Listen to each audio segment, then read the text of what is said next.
श्यामा हृदय कमल सो प्रगटो, श्यामा हृदय कमल सो प्रगटो, और श्याम हृदय को भाई वृंदावन प्यारो वृंदावन, वृंदावन प्यारो रे वृंदावन प्यारो वृंदावन, प्यारो वृंदावन। ये सब सुख सागर रूप उजागर है वृंदावन धाम प्यारो, हम वृंदावन धाम प्यारे, हम वृंदावन धाम। सब सुख सागर रूप उजागर है वृंदावन धाम प्यारे, है वृंदावन धाम प्यारे, है वृंदावन धाम। अरे रूप गोस्वामी प्रकट किया जहाँ, रूप गोस्वामी प्रकट किया जहाँ,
वंश पुकारो राधा राधा नाम प्यारो राधा राधा नाम प्यारो राधा राधा नाम सघन कुंज यमुना तट आयो सघन कुंज यमुना तट आयो मदन टेर वृंदावन आयो मदन टेर वृंदावन आयो राधा वल्लभ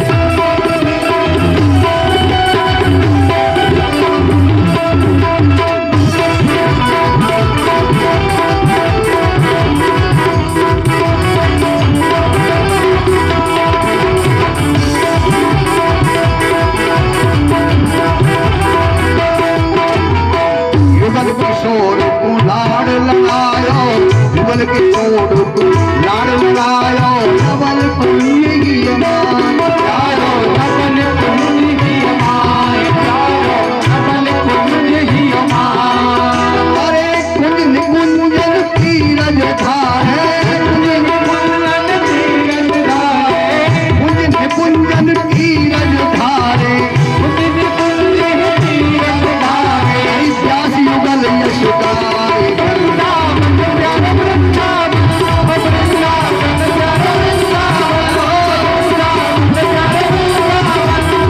वृंदावन प्यारे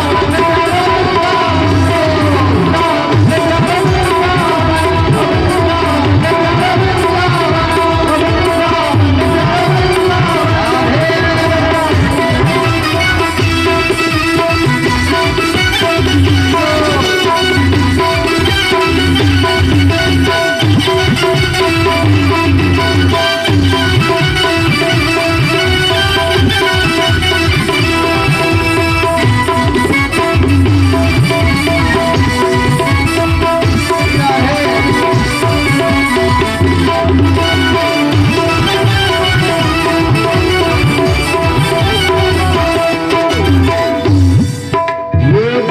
चतुर्दश की सुंदरता जीवन कर बिहार चारो जीवन कर बिहार चारो जीवन कर बिहार भुवन चतुर्दश की सुंदरता जीवन कर बिहार चारो जीवन कर बिहार चारो जीवन कर बिहार भाग्य बिहारी कुंज बिहारी वो भाग्य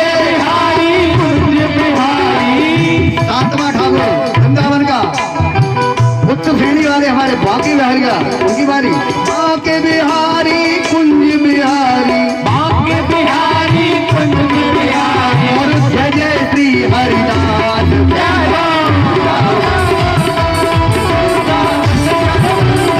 श्यामा सखी अरे श्यामा सखी कमल को प्रगटो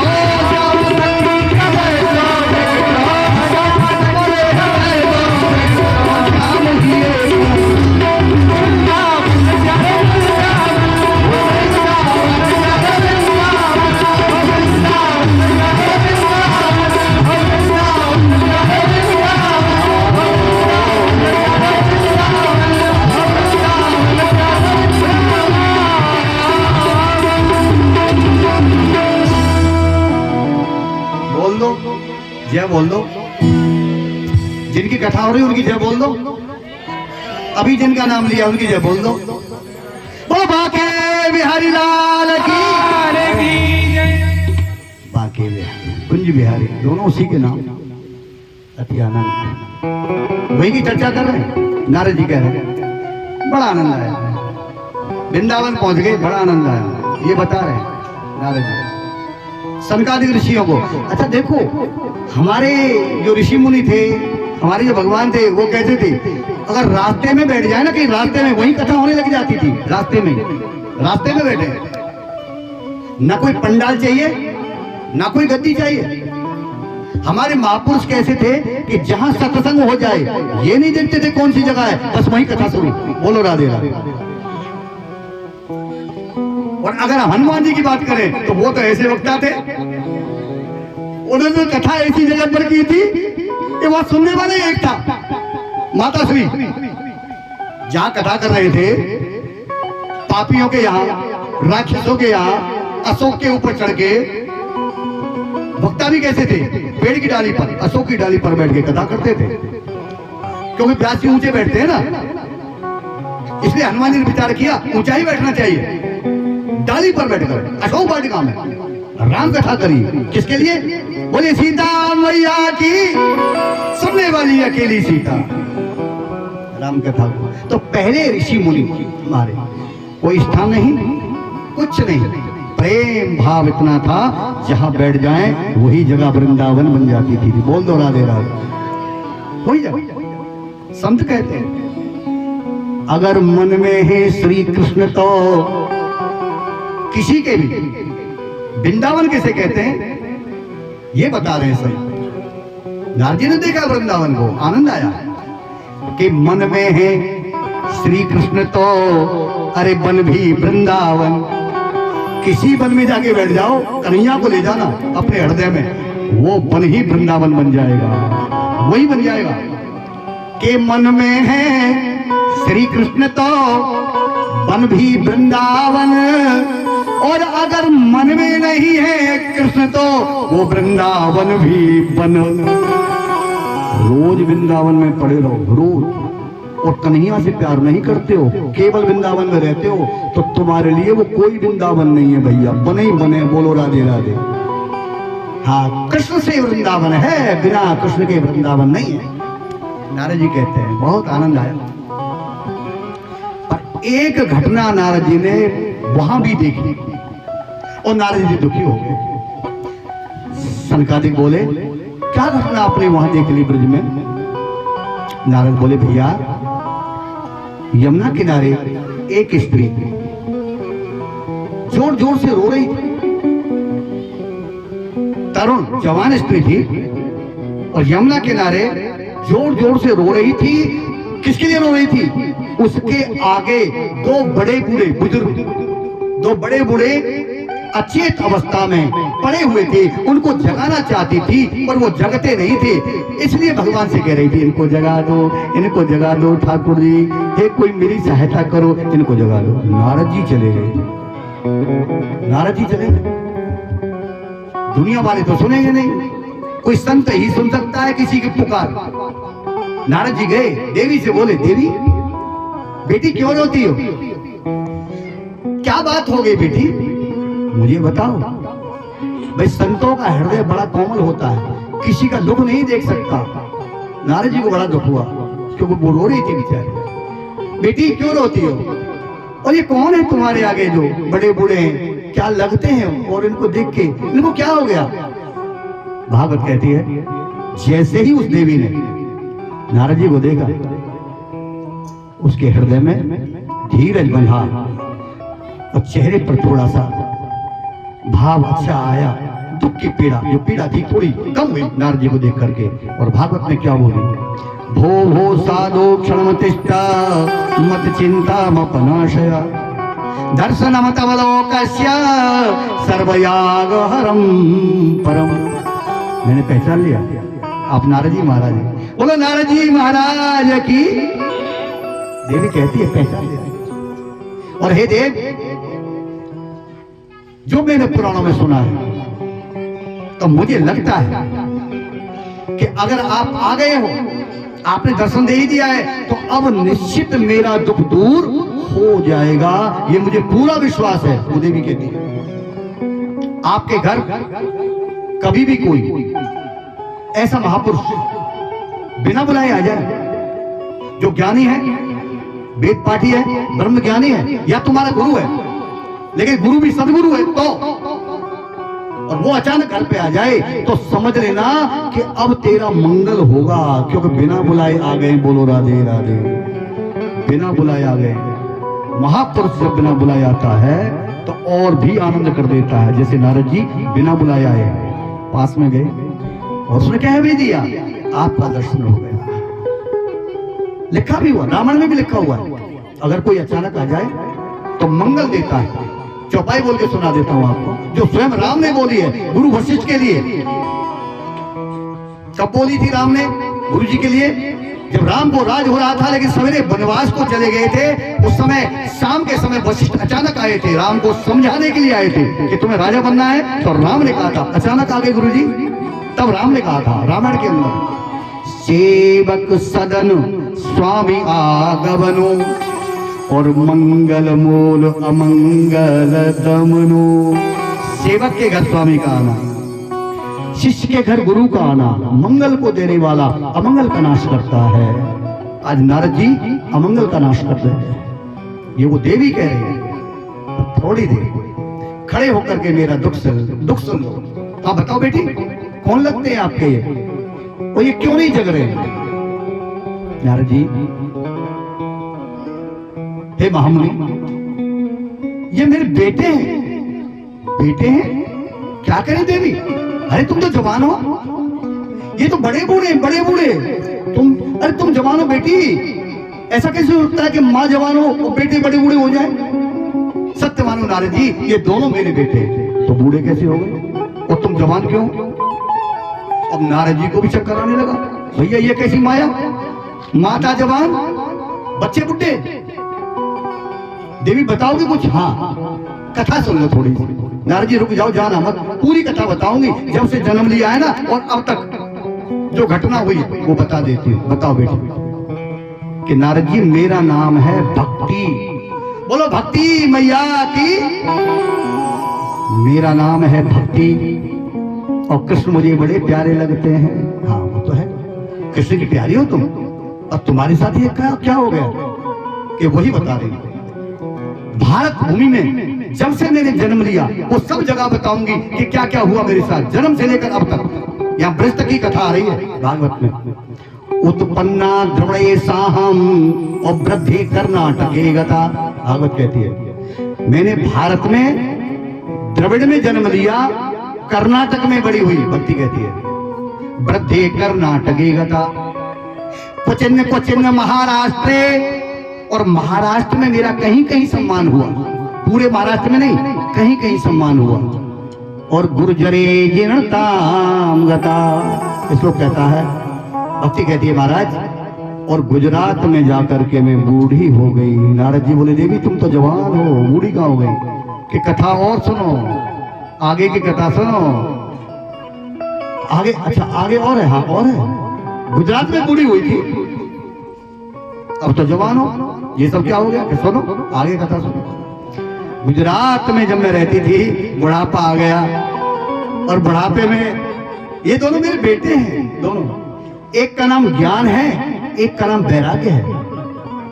ये दोनों ही मेरे बच्चे, एक ज्ञानी है एक वैरागी। इन दोनों से कहा मैंने, ये बेटा एक काम करो, मैं बड़ी बूढ़ी हो गई बेटा, पैदल नहीं चल सकती, अब थोड़ा सहारा बनो। बेटा जवान हो जाता है, माँ बाप का सहारा होता है, अंधी आंख की लकड़ी होता है वो। बेटा बेटा मुझे माँ के बिहारी के दर्शन करा दो, ब्रज जाना चाहते हो, मुझे ब्रज ले चले। नारद जी मैंने इन दोनों बच्चों से, जो जवान थे वहां जवान थे, मैं बूढ़ी थी, ये दोनों जवान थे, दोनों बच्चों से कहा मुझे ब्रज ले चलो, मुझे माँ के बिहारी का दर्शन करो। मेरे बच्चों ने कहा माना, क्योंकि एक ज्ञानी है एक बैरागी है। बोले चलो माँ चलो, आपको ब्रज लेके चलते हैं। तीनों हम जब ब्रज में आए, मैं बड़ी बूढ़ी थी, ये दोनों जवान थे, लेकिन क्या बताओ नारद जी, ये ब्रज कैसा है, जैसे ही ब्रज की सीमा लगी और हम तीनों ने जैसे ही पांव ब्रज की सीमा में रखा, गजब हो गया। क्या हो गया देवी? तो सुनो, जैसे ही सीमा में पांव रखा तो मैं तो पांव रखते ही उसी समय जवान हो गई। बोलो भक्ति मैया की, जवान हो गई पांव रखते ही। और जैसे मेरे बच्चों ने रखा पांव ब्रज में, दोनों बूढ़े हो गए और यही गिर गए, यही अचेत हो गए। नारद जी को बहुत हंसी आई, अरे वारे कन्हैया। तो नारद जी हंसते हुए कहते, अरे भक्ति तू तो कन्हैया को बड़ी प्यारी लगती है, तुझे बुढ़ा नहीं होने देंगे, तुझे व्रत नहीं देख सकते कृष्णा, तुझे जवानी रखेंगे, उन्हीं ने किया है। तो भागवत कहती है, भागवत में नारद कह रहे हैं कि वृंदावन में संयोगात, ये वृंदावन का संयोग कैसा है, ये जीव के साथ क्या क्या कर देता है। कि वृंदावन में संयोगात और पुनः तुम तरणी नवा धन्यम वृंदावन तेन और भक्ति नृत्यति यत्र चा। धन्य हो अरे वृंदावन, तुझे बारंबार धन्य हो। नारद जी कह रहे हैं धन्य हो ये वृंदावन, धन्य हो। अब भक्ति कह रहे तुम धन धन्य कर रहे हो, मेरे तो घर में करेगा, मेरे तो बड़े मेरे बेटा बूढ़े हैं, तुम इसे धन्य कह रहे हो। कहाँ ये धन्य है, अरे बाबरी। नारद कहते हैं तू कन्हैया को नहीं जानती है क्या, तू तो प्रेमी है उसकी। कृष्ण ऐसा है, जैसा वो है ना ऐसा ही उसका ब्रज है। और जरा विचार कर वो कृष्ण कैसा है। पहली बात तो वो टेढ़ा है, और जो खुद टेढ़ा है वो सीधे काम जीवन में कभी नहीं करेगा। बोलो राधे राधे। जो खुद टेढ़ा है, एक जगह से नहीं 3 जगह से टेढ़ा है वो, जिसका नाम कृष्ण है। 3 जगह से टेढ़ा है और उसका एक नाम त्रभंक है, यानी 3 जगह से टेढ़ा त्रभंक। और इतना छलिया, इतना नटखट, मंदिर में जब खड़ा होता है तो भी 3 जगह से टेढ़ा खड़ा होता है। जो मंदिर में सीधा खड़ा नहीं होता। मंदिर में आपने राम के मंदिर देखे, राम कितने सीधे हैं, सीधे रहते हैं मंदिर में, बिल्कुल सीधे। राम जी कभी टेढ़े नहीं। ये कन्हैया ऐसा है जो मंदिर में भी सीधा नहीं, वहां भी टेढ़ा खड़ा है। नारद कहते जो मंदिर में सीधा नहीं हो सकता वो सीधे काम कैसे करेगा।